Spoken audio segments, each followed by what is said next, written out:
Hello everybody, John here, and today onto the garage we're going to try out a one cut video. I'm often chased for, why haven't you got more videos out, John? And I thought you were doing that sooner. And that's really good because that means people want to see the videos we're making and are enjoying the content. And the main reason is that I just don't have the time to put the video together, do the actual do, and then edit things to put out content regularly. So as part of that equation, I thought I'd give you a quick review of what's going on around the garage and our vehicles at the moment and not edit it. So this might be an absolute mare of a video. It's very, very windy today. Let me just see if I can turn around. You see the windsock is a-sailing. But let's endeavour to get on. I've got a bit of news to share with you as well. So here we go. Alfie, the T5, is still my daily driver. Was living in Alfie last week. So as my work vehicle, accommodation, cooking facilities, all the rest of it. Brilliant stuff. The steps that I recently fitted are really working out nicely. Joe no longer needs an extra step to be able to jump in when we shoot off to the shops, etc. And I must say I am liking the look. Just going to switch my camera around so I can see what I'm looking at. Told you this would be a bit of a mare. In other sort of mechanical news, she's had a couple of bits of work done recently which I didn't do, and quite often with whatever is my daily driver I have to let somebody else do it because I need to go to work. Simple as that. I don't have the time to find out what's wrong, work out how to fix it, order parts, etc. So she had what felt like a misfire, but it's a diesel, so unlikely. And it turned out to be the fuel pressure regulator had some debris in it. That got replaced, and she's had a new starter motor. I think the whole thing cost me about £400, but was done same day, so I was very pleased and got me back on the road. But she's working well, constantly doing little mods and tweaks inside as I discover new ways that I need her to work for me. If we sail up the drive, we see Ruby, the A-Class, looking rather lovely from the front because the Lincolnshire weather batters her on the front and keeps her looking quite clean. I have issues with Ruby. Recently I've had to change her starter battery. Despite the fact that she's on relatively constant hookup and therefore both batteries, leisure and starter, are on charge, I think just age of the battery means that she's cooked the starter battery and it was completely failed. So that was about 150 quid to swap. There's lots of you know I did microwave and a few other tweaks on her recently. But here's my next issue. She is parked near trees. Birds probably live on the top of her because she's got a very big flat roof, but the state that she's getting into, and it shouldn't get that bad because she could be washed off more often, but I don't like heights. And when I climb on top with a ladder, it's all a bit of a game. Very often I'm outside working on my own, so I have issues getting up safely. Nobody to foot ladders, etc. So, as part of all that, I'm working on construction site, the staircase to nowhere. So this is the beginnings of a platform I'm going to build. Imagine a piece of scaffolding, but permanently erected. It's going to be only a little wider at the top than this staircase is. It's all bolted to the wall, and I'm going to put a flat platform with railing around it on the top. It's just going to have some handrails to make me feel more secure. And then I'll be literally able to step across a little drawbridge, if you like, onto the top. When you're on top of this van, it's not actually that worrisome for me because it's so big and so flat, and it's got like a checker plate embossed surface. So as long as I don't trip over a skylight or a solar panel, you know, I'm fine up there. It's just getting up and getting down. I really don't like it. And it needs scrubbing and jet washing regularly. Keep flipping the camera around, sorry for the disturbing images. Just to give you an impression of just how in need of assistance the roof of the A-Class is.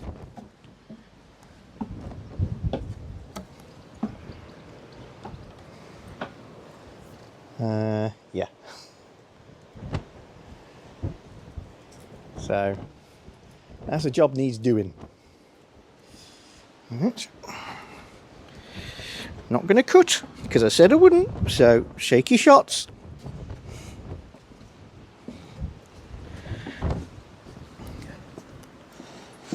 Excuse me. Around the corner here, we've got Snoopy. The R-Bar 595, filthy dirty. Joe's been enjoying driving Snoopy. So have I actually. We went out in it yesterday, performing beautifully. And she's fine. The only issue we've got with Snoopy is an occasional check engine light comes up. But when I check it with the OBD2 and reset it, it'll disappear for... I'm going to say over 1,000 miles before it reoccurs.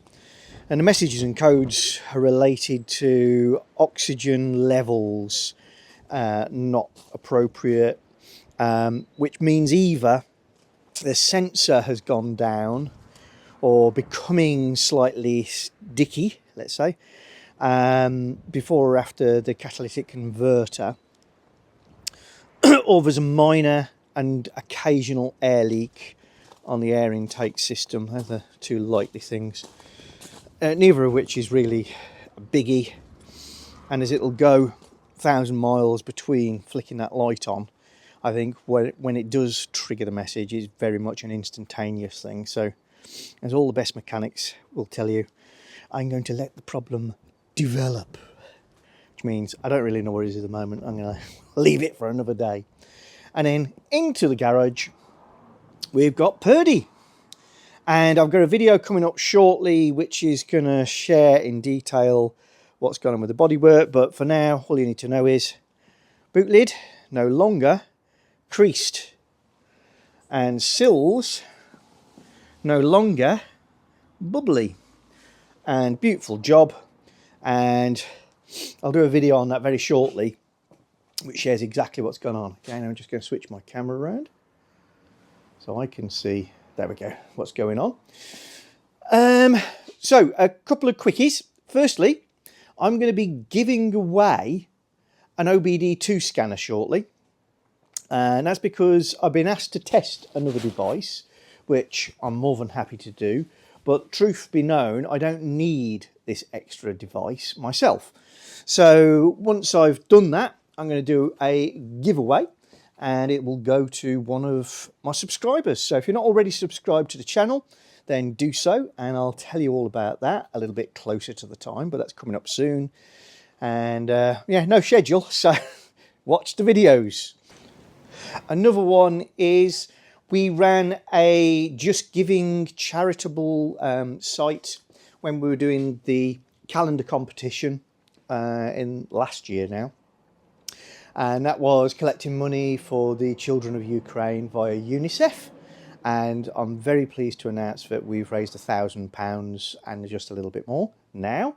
But that remains open, and if anybody would like to contribute towards that good cause, then I'd appreciate it.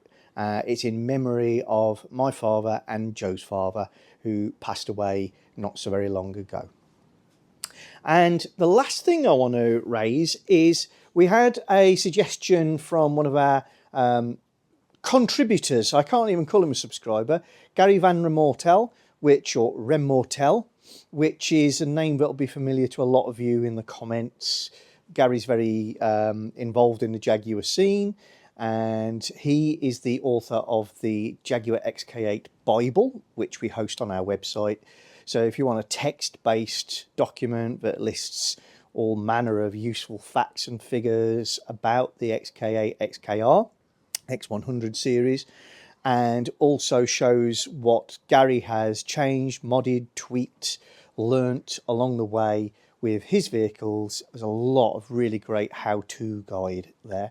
Please check out Gary's Bible. I'll put a little QR code on the screen now, which will link you direct to that part of the website just for your convenience.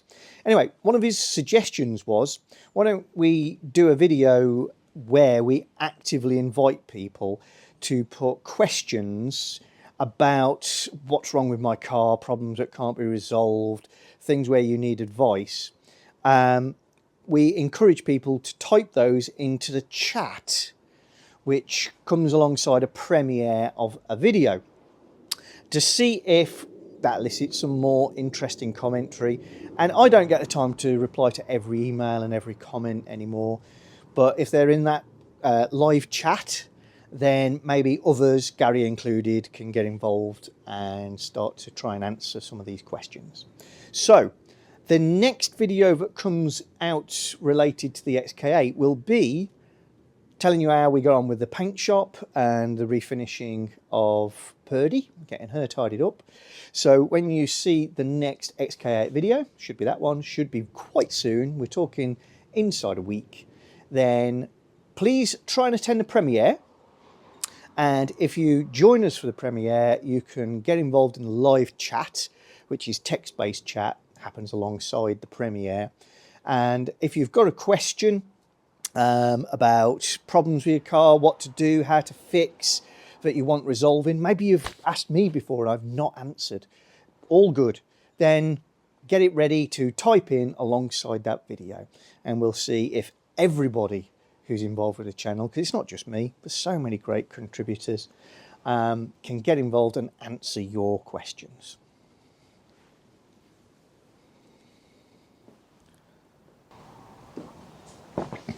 Right, we're still on February, so still on Glenn Gray's car. I told you this would be a disaster, me not having any cuts.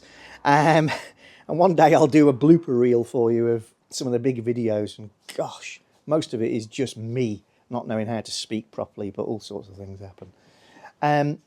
I hope you've enjoyed this. It's more of an experiment for me than anything else to see if this is a way we could put out content that saves me the bother of a load of editing. Because it does take me about 4 or 5 hours to edit what looks like quite basic footage on my other videos.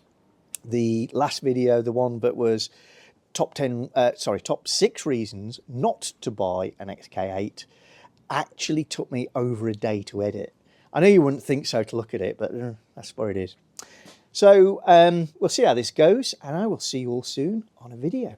Bye.